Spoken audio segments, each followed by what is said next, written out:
வணக்கம் முருக பக்தர்களே. இன்று நாம் பேச போகும் பக்தி பெருவிழா வைகாசி விசாகம். இந்த நாளின் புனிதத்தையும் முருகன் அவதாரத்தின் அதிசயங்களை அறிந்து கொள்வோம்.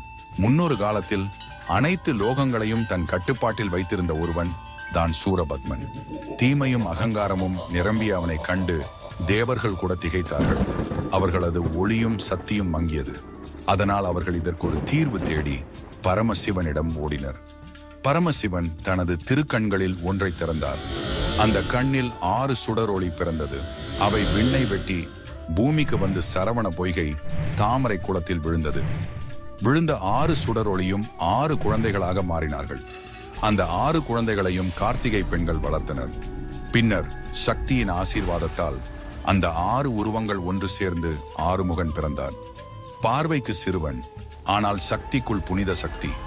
சக்தியின் வடிவமாக இருந்த அந்த சிறுவனுக்கு தாயார் பார்வதி கொடுத்த பரிசுதான் வேல். அந்த வேல்தான் உலகை காக்கும் அஸ்திரம் என்பதை அறிந்து முருகன் அந்த வேலோடு போர்க்களம் புறப்பட்டார். போர்க்களம் மின்னியது.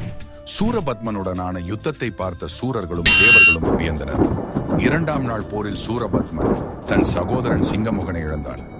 3ஆம் நாள் போரில் முருகன் சூரபத்மனை வென்றார். போரில் வென்ற முருகன் சூரபத்மனை பார்த்து கோபப்படவில்லை, மாறாக கருணையை காட்டினார்.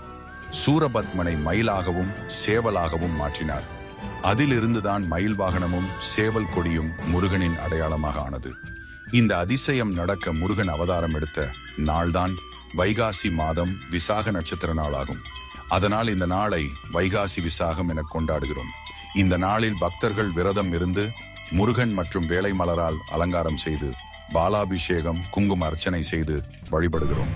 திருச்செந்தூர், பழனி, சுவாமிமலை, திருத்தணி போன்ற புனித தலங்களில் சுவாமி பவனி, தெப்பத் திருவிழா நடக்கிறது.